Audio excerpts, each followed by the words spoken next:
Tapos aayusin natin ang bakery. Pagagandahin natin ulit. At muling pasisiglahin.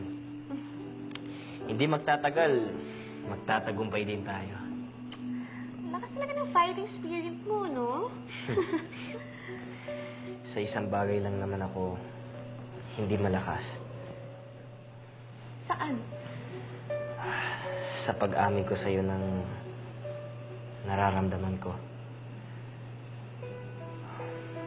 Sunshine, nasa proseso ako ngayon na kinakalimutan ko na ang past ko. Pwede ka bang sumama sa future ko?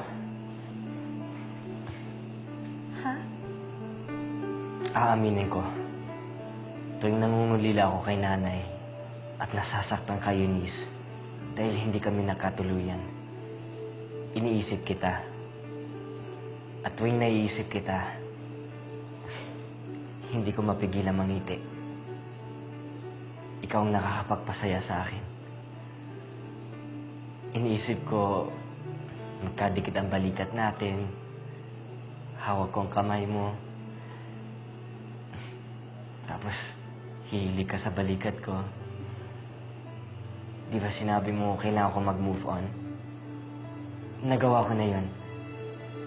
Wala na akong nararamdaman kay Eunice, maliban sa pagiging kapatid o kaibigan.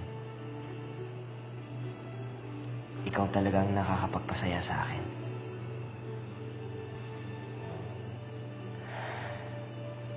Mahal kita, Sunshine. Nung gabing humiling tayo sa Bulalakaw, ito ang hiniling ko, Sunshine. Ito mismong pagkakataon na masabi ko sa'yo ang nasa loob ko.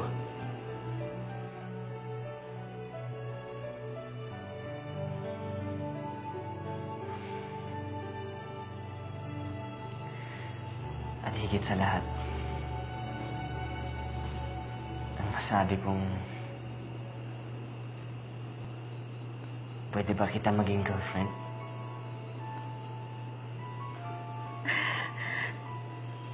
Hindi na ako magpapalibig-libay pa, ha? Gusto rin kita maging boyfriend. Yes. Teka. Ano yan? Binili ko to para sa'yo. Na para bang ang lahat ay walang halaga kapag kasama ka. Pag-asa, yan ang binibigay mo sa akin. Sagot sa aking dalangin na hindi na ako mag-iisa. Habang buhay, ikaw ay aking iibigin. Ikaw? Pero bakit? Patawarin mo. Ipinadukot kita kay Victor para ilayo kay Taco.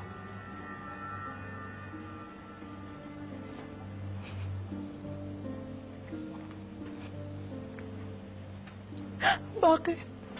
Bakit mo ginawa yun? Dahil gusto kong ilayo ang anak natin sa'yo.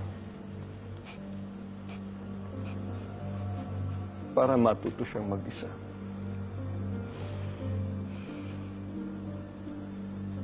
Dahil siyang gusto kong pumalit sa posisyon ko sa kumpanya.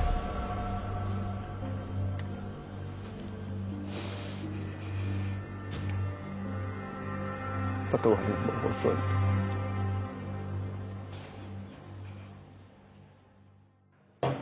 Wow! Ang bango! Okay. Tikman na Ingat, natin yan. mainit. Okay. Init.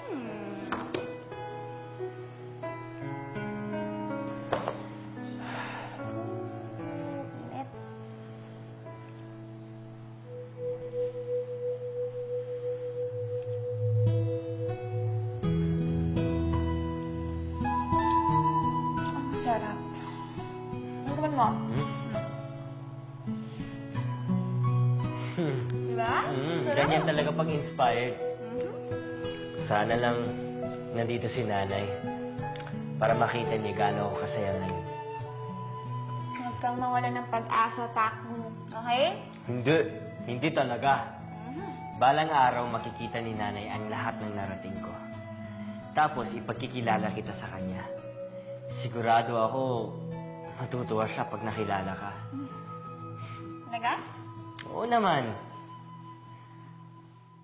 Ang akala ko noon ay makabubuti para sa kanya ang mailayo sa'yo. Pero nangyari ang aksidente.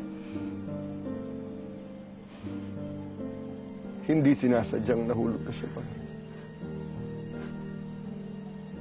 Hindi yun ang intensyon ko.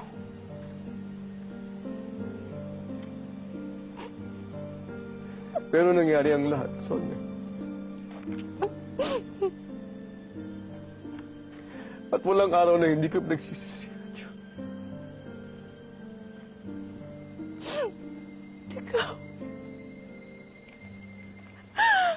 Ikaw ang dahilan.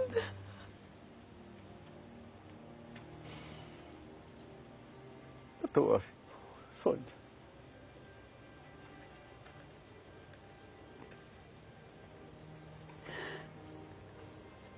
Hindi. Hindi kita mapapatawad.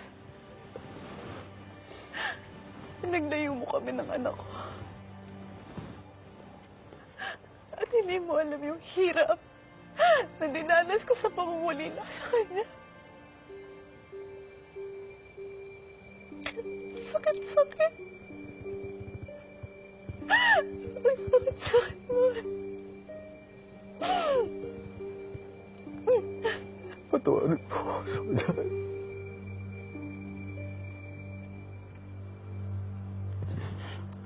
Sabihin mo sa akin, ano ba talaga nangyari sa anak ko? Johnny? Johnny? Johnny? Johnny? Johnny? Johnny! Johnny!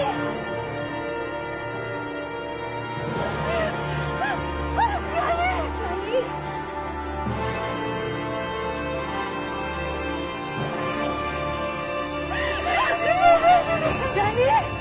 Johnny!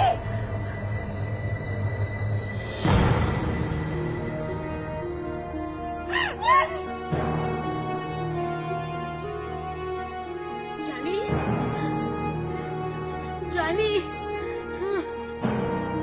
Johnny!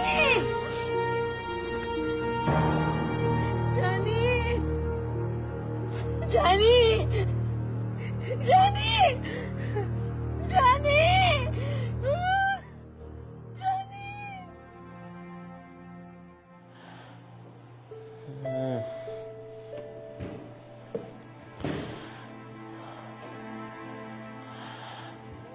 Mr. President. Mr. President. Uy, takbo-takbo gising. Nananaginip ka. Tinatawag mo si Mr. President eh. Ano ba napapanaginipan mo? Hindi ko na matandaan, pero parang may masamang nangyari sa kanya. Alalang-alala ako. Sonia! Sonia! Anong nangyari? Anong nangyari sa Mr. President? Bakit?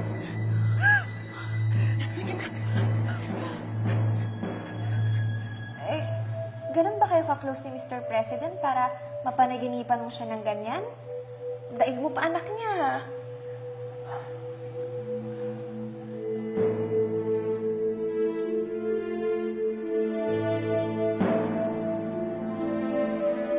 Sinusumpa ko. Pagbabayaran ito ni Sonia, mabubulok siya sa kulungan! Mami, please.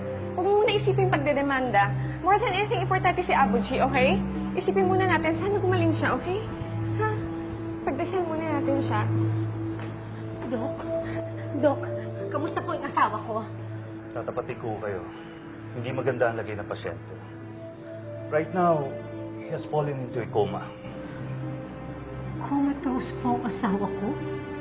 dahil na rin sa natamo niyang atake sa puso.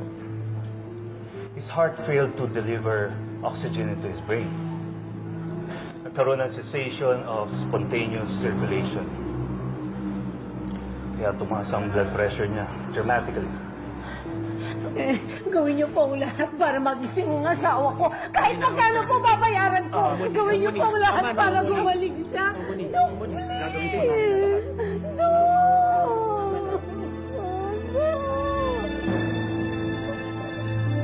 Pagkakalin niyo po yung asawa ko kahit magkano po babayaran ko. Please, gawin niyo po ang lahat para magising siya. Please. Si Mr. President, nagpakidnap sa'yo nun? Hindi nga rin ako makapaniwala eh. Kung sino pa yung inakala kong kakampi ko. Kung sino pa yung inakala ko nagmamalasakit sa amin ng anak ko. Pero kung isipin mo, hindi siya nagmamalasakit sa inyo. Pero mali pa rin yung ginawa niya, Edna. Siya ang dahilan kung bakit mahabang taon kaming magkahiwalay ng anak ko. Siya ang dahilan kung bakit kami nagkahiwalay. Kung bakit hindi ko naprotektahan si Taco. Kung alam ko lang na gagawin niya yun, hindi ko na sana ibinigay sa kanya si Taco noon.